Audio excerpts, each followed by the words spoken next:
It's an honor for Pew Internet to be invited here. One of the really cool parts of my job is that every once in a while I get a cold phone call, or in this case a cold email from someone like Rachel Feigenbaum inviting me to an event like this. And it's humbling to be here because I have to admit that I've learned a lot from many of the people in this room and your organizations, and we've stolen pretty liberally from a lot of your methodologies, a lot of your questions, and a lot of your insights. And so I hope you'll consider that intellectual property misdemeanors rather than felonies. But thank you for teaching me so much, and thank you for being good role models for folks like me. Terry described our organization as a fact tank. In Pew land, that means that we are not supposed to advocate for anything. There literally is not a 10-point Pew fix-it plan for the internet. There's not a Pew Internet position on net neutrality or anything like that. But the one thing I have just broken the Pew rules on is I want to advocate for the Oxford English Dictionary to anoint the word tweckling as their word of the year one of these years. Tweckling is heckling a speaker with Twitter. And it was taught to me by a wonderful piece in the Chronicle of Higher Education, which warned academic speakers that when they were going to conferences in the late 2000s, they were going to encounter people who didn't like what they were saying and would harass them over Twitter to other Twitter users in the room. And they had a couple of examples of really bad tweets that had emerged in the academic environment, but these were real examples of tweckling that had taken place in the scholarly community. One tweet that was issued as a scholar was speaking was, "We need a t-shirt, I survived the keynote disaster of '09. Another was, "It's awesome in the I don't want to turn away from the accident because I might see a severed head way." And my personal favorite, "Too bad they took my utensils. With my plate, I could have jammed the butter knife into my temple." So if you're going to tweet about me, my staff stalks me on Twitter. Just make sure that you're kind and don't tweckle me. But I love that word and love the thought of that. We at Pew Internet have been exploring the world of digital technology since 2000, when we got our first grant from our wonderful patrons at the Pew Charitable Trusts. Pew is the family name. It's not a church word, or it's not an acronym. It's literally the family name, so they remind me when I go out and speak that I'm tampering with something pretty precious.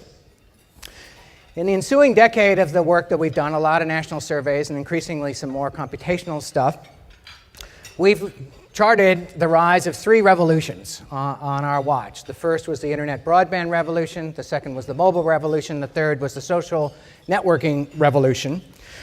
And the digital world continues to evolve, so we're just beginning to see the hallmarks of a new revolution that a lot of people are calling the Internet of Things. That's the environment where lots of devices and lots of things and lots of people are connected. The environment itself begins to tell us stories. The rooms we inhabit, the cars we drive, the clothes we wear, the appliances we use are all digital media nodes that are sharing data and exploring things about us. The guesses about the extent of the Internet of Things are staggering. There are about 7 to 8 billion connected people and devices right now. By the year 2015, according to Intel estimates, that number will be 20 billion, so more than doubling.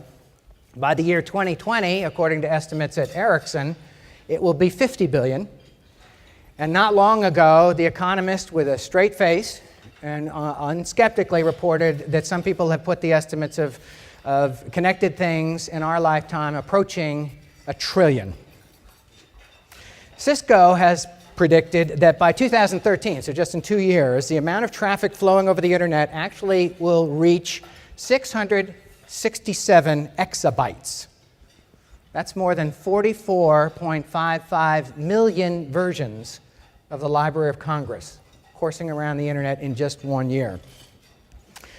Each of these revolutions has changed the character of the media ecology and given us new methods of investigating users.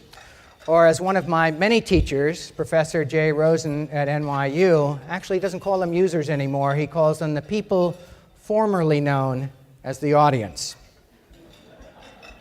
because the majority of them are now quite avid media producers as well as consumers, and their experiences of media are shaped and reshaped by their participation, not by their passivity.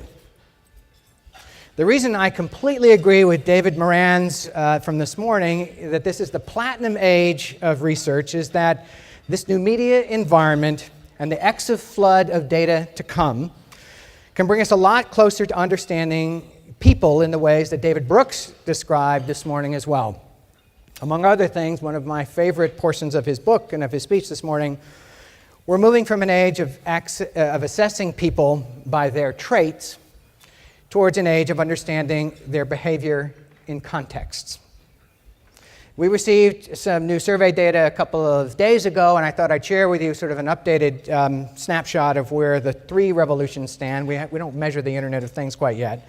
But revolution number one, the Internet and broadband revolution, we now see 78% of American adults, 93% of American teenagers use the Internet. So there's still digital divides to think about there, but it's still an amazing story of adoption of a popular technology over a relatively brief period of time. 61% of Americans now have broadband at home. And one of the exciting things to do to see in our research during the 2000s was to watch people migrate from the dial-up environment to the broadband environment because they became radically different kinds of Internet users. They did more things online. They spent more time online. The repertoire of their online activities expanded exponentially. They reported much happier experiences and much more fulfilling online activities and outcomes. And of course, they became avid consumers of video online. The new data we have shows that 3/4 of Internet users now are regular consumers of online video, and about 28% are consuming video on any given day. So it's a phenomenon that has grown incredibly strongly and very much in parallel with the broadband revolution. The most important thing about the broadband revolution is that faster wire, that always connected faster wire, turned people into content creators. 2/3 of American adults, all adults, not just Internet users, 3/4 of American teenagers create content and have shared it online. Some of it's not profound. It's not War and Peace, and it's not the most professional, polished material in the world. Some blogs and some videographers are the rivals of some of the media companies in this room. But it's a lot simpler than that for most people. They're sharing their stories. They're trying to promote themselves to their friends. They're trying to gain an audience. They're commenting on things, ranking and rating things. But the big piece of it is that they are participants now in media creation. They're acting like broadcasters and they're acting like publishers in ways that all of you can understand, except they're sort of doing it under the radar. Now, the impact of the broadband and Internet revolution was, of course, that it democratized media production. Everybody in every organization, for-profit, nonprofit, public sector, private sector, are now media nodes. So there are now ways for anybody, even a single independent operator, to find a voice and build an audience. And there are new ways to hear from those who feel themselves stakeholders in companies and organizations. In many cases, they like you, and they like to follow companies and organizations, but one of the paradoxes of this, of course, is they feel like they own the brand a little bit more. And so they are sometimes really mad at the brand makers who sometimes violate what they think the brand means or the trust that they think they've established with a brand. So they are co-owners in many respects of the organizations that they're part of. They can become acolytes for organizations and people that treat them well, and they can become the harshest of harsh critics when they feel like you have violated the trust that they established with them in their world. The other thing that's come along with this explosion of media, the democratization of media, is the proliferation of niches and communities. Literally, countless numbers of organizations now exist, and the Internet, as my friend Clay Shirky has so well described in his book, makes it ridiculously easy to form communities that matter and to find people who have common cause with you. In our data, about 1/5 of Internet users who have gone out and looked for communities or groups that sort of match with them, their lifestyle, their passions, their whatever it turns them on, if they can't find those groups, they create them on their own. They literally can use these tools now to throw up a website, throw up a Facebook page, throw up a blog, throw up anything that allows them to gather a crowd and gather an audience and find ways to collect people who share their passion. So community growth and niche audiences are a reality of this life in ways they never used to be. Of course, participation also allows people to become much more engaged with media. When they can remix it, when they can comment on it, when they can share it, when they can do all kinds of things with it, they just care more about it and they become more passionate about it. And of course, one of the biggest impacts of all of the internet broadband revolution is that the volume of information into people's lives has exploded. There are all sorts of numbers on this, but the digital information is growing at is doubling every 2 years. And there are ways now that people feel stressed about both the volume and the velocity of it, because so much more information that matters to them is coming into their life. They've declared their preferences, they've formed their communities, they've joined the listservs that matter to them, and they are feeling very unsteady about the fact that they now find out so many things related to the things that matter to them.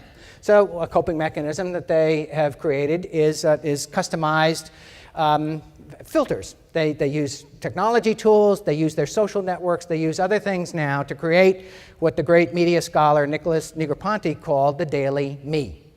Instead of depending on media companies necessarily to set the agenda and the gatekeeping functions of their lives, they are now telling the technology and counting on their friends to pass along to them the things that they want to know or they should know or things like that. It's a different world now where people are not depending on major media companies to help them navigate the world. They're much more active in their own navigation strategies and the ways that they are encountering media. Okay, so that's revolution number one. Revolution number two is the mobile revolution. 83% of American adults now own cell phones. And for the first time in our data, more than half of them use their cell phones to access the internet. Plus, about 75% of the people who own laptops also use their smaller devices and their tablet computers to access the internet. So our data, when you add up all the yeses to use your smartphone to do it or use another device to do it, 59% of Americans connect to the internet on the go, on the fly with a wireless connection. It has substantially transformed the way that people think about media experiences when they can get them anytime, anywhere, on any device.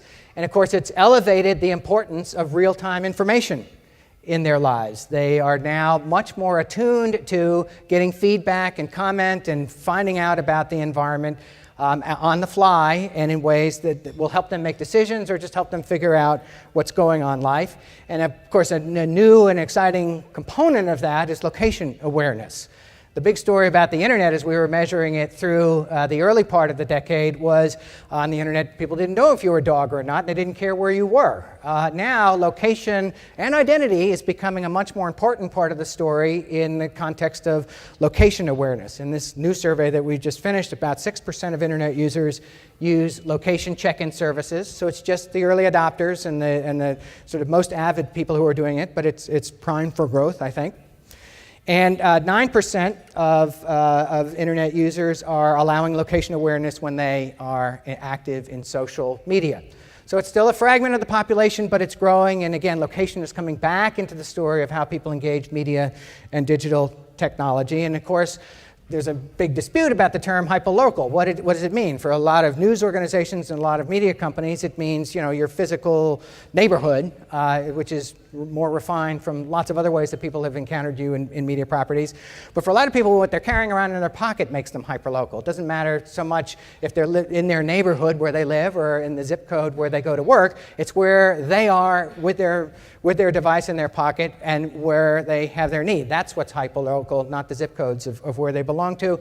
And we're still trying to figure out the meaning of that to people and the privacy implications of that to people. Okay, so that's number two. Revolution number three is the social networking revolution. About half of Americans use social networking websites now. That means 2/3 of internet users use them. As the population of those sites has evolved, it has gotten older. And that freaks out, of course, the young people who used to think that that was their space. And when mom and dad want to friend them, there are all sorts of interesting tensions in families that social researchers are happy to explore. In our newest data, we find that of adult social network users, so people age 18 and over, the median age has moved from 33 a couple of years ago to 38. And the rise of women in the space has also been a marked change, that now 56% of those who generically use social networking sites are women. So it's changed the character of the space as it's gotten older, slightly more professional, and certainly more oriented towards women. Now, the big change that social networking and these websites have brought into the picture is that it's brought formerly subsurface activities in people's lives. Their basic activities, their gossip, their hopes, their dreams, their aspirations, their complaints, their concerns have come to the surface now and are available for us to witness and evaluate. Simply put, we can now watch what people are saying and doing. The advent of this pervasive awareness has changed our capacity for audience assessment by allowing a pretty thorough peek into the interior lives of social media users. Another big change with the rise of social networking is that it improved the importance and expertise of social networks in people's lives. When people are stressed out, when a lot of information is pouring into their life, when they have just a lot more sort of time stressors in them, it turns out that they turn back to their social network to help them navigate the space. Not necessarily the technological social networks, it's not necessarily using Facebook or MySpace or LinkedIn or something like that, but generally speaking, social networks have become more important to people in recent years for three reasons. The first is that they are sentries for people now. People depend on their social networks in many cases to provide them information about what's important and what's useful in the world, to be the first filter on what to read, what to watch, what to eat, where to go, what pieces of culture are worth seeing and things like that. So it's an early warning system in a way. The traditional media companies used to serve that function very prominently for people in the pre-internet age. The second way that social networks have become more important to people is evaluators of information. In this environment where it's likely that new information is coming to people that doesn't quite map with their view of the world or doesn't necessarily ring true to them or things, what they tend to do now is turn to their social networks, particularly the smarter people in their networks, and say, what do you make of this? And they're actually looking for two answers to that. The first answer is it true? So social networks now are primary sort of evaluators and assessors of the veracity of information. But the second thing they're looking for is how much weight should I give this information? I know it's new. I don't quite understand its meaning. Is it a Richter 10 event in my life, or is it a Richter 1 event that I don't really need to process that deeply to make it fit with the way I see the world? The third way that social networks have become more important to people, especially in the age of social media, is they've become forums for action for people. They've become the audience for people. When we're all our own media producers, we are now turning to our audiences to depend on them to reflect on what we produce for them. Be it our comments, our videos, our pictures, our blog postings and things like that. Social networks now, in a way that you guys have understood for the many, many decades of your work, are the audience. And people want to move their audience. They want to mobilize their audience if they're doing it for politics. But it's a brand new way that social networks are sort of playing out in people's lives. Accompanying that is a big shift in trust that's taken place as people lose trust in big institutions and big organizations, and they shift their trust to networks. They depend on their networks now to be gatekeepers in a way that they used to depend on bigger institutions to be. And trust building is now a conversational exercise. It's negotiable, fluid, transactional, and sometimes fleeting. This is a hallmark of the social network role in people's worlds. In this environment, organizations can become active participants in personal networks or nodes in networks, if you will. But they also do so by giving up their previous perches as distant and undisturbable centers of expertise, by entering into conversations with their stakeholders and users and allow them to help define the meaning of these encounters. So those are the three revolutions: internet, mobile, social networks. They've changed people's experiences with media and engagement with it. It's also restructured the very notion of what an audience is. So that's gotten me to fantasizing about a perfect people meter. What would it capture, and what would that tell you? My meter would integrate domains from information from 5 domains into my dashboard. Domain number 1 would be attention itself. It would be a huge refinement on the way that attention has been captured in the prior era, where you ask people to record on diaries, or you try as best you can to get them to recall their lives. You can actually observe their lives now, and I would argue that you actually have to observe them in at least several different habitats. The first observation about how they allocate their attention would come in the streaming habitat. It's a relatively new world where people literally dip into and out of media experiences when they have a little increment of time where they want to check up on things, or when they want to see what's going on with the important institutions and friends of their lives. It's a very disconcerting sort of environment to be in, and it's hard to capture because people are living in a state of continuous partial attention. You know, they're not allocating focused attention in these streaming spaces on one thing. They're acting like all of their devices are a phased array radar in their lives. It might give them new inputs that matter more, and it might be interrupting the things that they are currently doing. And there are ways that this is more stressful, but it's a way that's pretty human, because we all want to make sure we're on top of things. At a big technology, South by Southwest, a big technology conference in Austin this spring, one of the new acronyms that came out of it was FOMO, fear of missing out.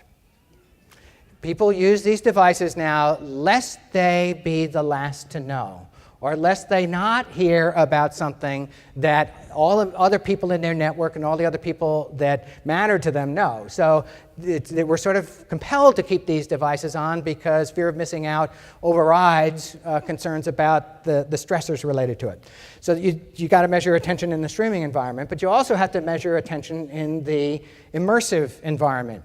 You know, when people are really wanting to enjoy a wonderful, rich media experience on a high-definition TV, or when they're in a gaming environment, they are immersed. They don't necessarily want lots of extraneous inputs. They want to make sure that the experience they have is as uninterrupted as possible, or as amplified as possible by the things around them.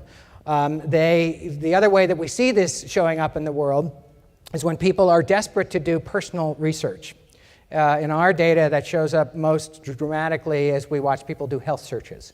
When they are newly diagnosed, or when a loved one is newly diagnosed, they want to go from basically a point of ignorance to a point of expertise in as short a time span as possible. So they're avid searchers. They want to dive deeply into every possible piece of data, every possible social experience that they can capture, so that they can help their loved one, or they can help themselves navigate, which is going to be something that's going to be a traumatic experience for them. So that's a different kind of immersive experience from the one where you're being entertained or where you're gaming, but there's complexity in that space as well. And finally, there's a new attention zone that I would call a participatory zone. And so many people are now creating media. They have personal needs to participate, and they have professional needs to participate, and they have different needs for inputs and different expectations about media as they are in each of those participatory zones. They want to master things. They want to either increase their social stature by doing it well, or they want to increase their professional standing by doing it well. But it's a different kind of attention and a different kind of need for measurement from just sort of classic can you recall what you were doing and what you were doing? So that would be array number 1 in my perfect people meter. The second would look at people's intentions.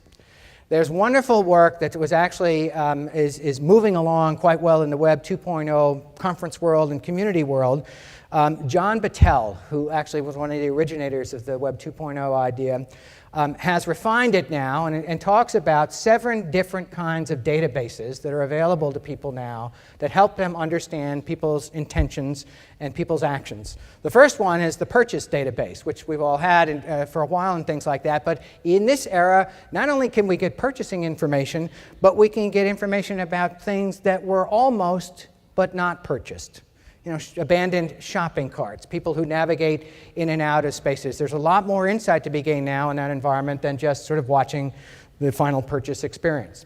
Another zone that John talks about is search data itself. That was the original idea he wrote in his book, Search, about Google, where he talked about search being the database of intentions. You declare, here's what I want the web to give me.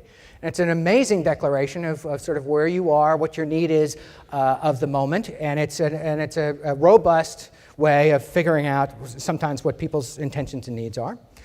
John also talks about social data. Instead of what do I want the web to give me, it's this is who I am. These are my friends. These are the things that shape my identity. It's an enormously powerful signal about who people are. John also talks about interest data. This is data that declarations about what people are interested in. It's related to content, but it's not just content consumption. It's active production of interesting data points, their tweets, their status updates, their check-ins, and things like that.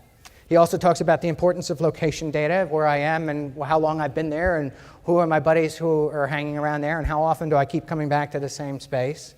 He talks about content data. This is the classic, knowing what patterns of content consumption is a powerful signal about what people are interested in and what they're doing. But you can also watch now their frequency of use, the time spent with things, the things that they go back to, the things that they pass along to their friends. So content is now a much more profound way of understanding people. And then he talks about sort of wildcard things. You know, many of the companies in this room just have amazing stores of data on their servers, or watching traffic flows, or watching how people use applications of them. These are important, powerful signals about how people are acting in the world, and we didn't used to know them. And it's sort of an amazing new add-on to the research world. At John's last conference, he had devised an elaborate map it was sort of literally done as a map of a schema of sort of influence points in the world, and all the map was filled in with territorial-looking things, including some oceans. And Mark Zuckerberg walked out on stage to be interviewed at this conference, and he turned around and he looked at the map and said, "Your map's wrong." And John said, "Well, I know that. You know, we're refining and stuff like that." He said, "No, the vast majority of what should be on your map is uncharted territory, because we still don't know yet how devices are going to play out, how these things are going to work in people's lives." And Patel conceded the point. And so even though this material is robust in his world, he knows that we're heading into even more sort of adventures and experiences with it. Okay, so my third series of dials on the people meter would be a technology psychographic dial. At Pew Internet, we've found that people's relationship to media and technology is often shaped by their general feeling about the affordances of technology. One dimension of that is their attitude about the role of technology in their lives. Some are enthralled by the opportunities and new adventures that new media brings to them. Others are appalled by the extra burdens. Often, these feelings are tied to particular circumstances, so that on any given day, they might have moments of being thrilled and moments of being grumpy. And so the meter would reflect that. Another psychographic dimension would involve people's openness to more information. One of the big dividers in people's psyches about things is how open they are to new things. There's a lot of suspicion and worry that the internet is being used to cloister people in info bubbles and have their own versions of truth and their own facts, and there might be a completely different set of truths and facts held by your neighbor, and so you have less to talk about, you have less shared experiences. There are ways that this really balkanizes the culture, but some people are more attuned to new information or not. And I would argue that in many cases, people are more attuned to it than the suspicions would bear out. For instance, when people have media encounters, it's certainly now a popular thing to pack in more material about the thing that the person is interested in. Think of augmented reality. You know, people love it when they can find out more about the things that they're looking at, or the people they're meeting, or the organizations they're encountering. And certainly people want more when they're doing a complicated search. But I would argue that there's another component to people's openness for information that is particularly relevant to media companies, and that's their willingness to be surprised. One of the great things that great media properties have delivered to Americans for years is information about things that they didn't know they cared about until they encountered them in a trusted media environment. And somehow, some way, it would be useful to people, and I think we could recapture the spirit of that in a filtered world, for you all in particular to help companies figure out what kinds of serendipitous encounters with new information, brand new things, would turn people on and help them understand that it's a big, boiling, diverse world out there that is fun to watch and is important and interesting in its own way, even if it doesn't match with their life experiences. The fourth part of my meter would give additional readings on conversations that take place around media. A hallmark of the new digital ecology is that conversations started by media, by people encountering a news story or a video of some kind, they continue on. And people share them, they rank them, they rate them, and many people, these conversations are more meaningful than the ones that they're having at the time they're encountering it. This is the way that influence is mostly measured in a social networking environment where people now are passing along material and making recommendations and things, and this is a dramatic way for people to understand how influence is played out in social networks in a way that it wasn't before. And the final dial, the final set of gauges I would have on my perfect people meter, I would call the stalk-a-meter dial. It would ring a loud alarm when anybody was with messaging had worn out their welcome or crossed a boundary. The term of art, particularly for young people, is stalking. And sometimes they use it politely and as a term of endearment, but a lot of times they mean it the classic way. It's creepy. Americans, now admittedly, they give confusing signals about privacy and identity. They assign a high value to privacy at the level of a value and the level of a right. But their behavior suggests that the vast majority are willing to bargain over personal information and make it available if the price is right. The price of convenience, the price of efficiency, the price in cost savings, the price in reputational enhancement, something of value makes them feel comfortable sharing some of their data. I am one of the many analysts who have over-predicted the public pushback against companies that gather too much personal information and offer too little insight about how it's used. But I continue to see in our data that Americans want limits because they fundamentally don't like being tracked and profiled. They worry that they can be manipulated into doing things that they would prefer not to do or be misunderstood in ways that will hurt them as they're trying to get jobs, lines of credit, insurance, even get romantic partners. So my stalk-a-meter would sound a loud ayuga when these anxieties spike and profiling cuts too close to the core with them. There's another dimension of life that my stalk-a-meter would register on, and sort of the public dimension of this.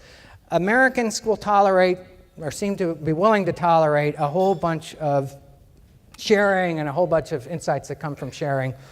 But if they think that there is unfairness built into the process, there is still anxiety in our culture about digital divides. I think it will marry up at some point with anxiety about social networks. Because the people who have big, robust, diverse social networks get a lot more out of life and get ahead a lot better than people who have smaller, tighter, less diverse networks. So the marriage of the tailoring and customization of information, it's fine when it's relevant and it's fine when people like it, but if some point the public policy community especially begins to worry that some people are getting privileged over other people in this encounter, it won't be a pretty sight in the way that the policymakers deal with it. But most of all, my new people meter would recognize that the relationship between the measurers and the measured has changed in the digital age. The adventure of audience measurement now is that it feels a lot less like a square dance, where the cadences and steps are structured and dictated by an all-powerful caller. Read here, gatekeepers and media companies. And more like a jazz interpretive dance where movements are fluid, shifting, dependent on mood and circumstances of the moment, and highly improvisational. The image I have in my head here is of Jules Feiffer's wonderful Dances of Spring cartoon strips. We all have the tools now to capture a lot of the context and fluidity and then interpret it in ways that make the world more understandable. The word audience comes from an ancient Greek word meaning to hear. The great thing about this is that now we who measure things can hear the people that we are measuring and their experiences of media. It's a platinum age indeed. Thank you.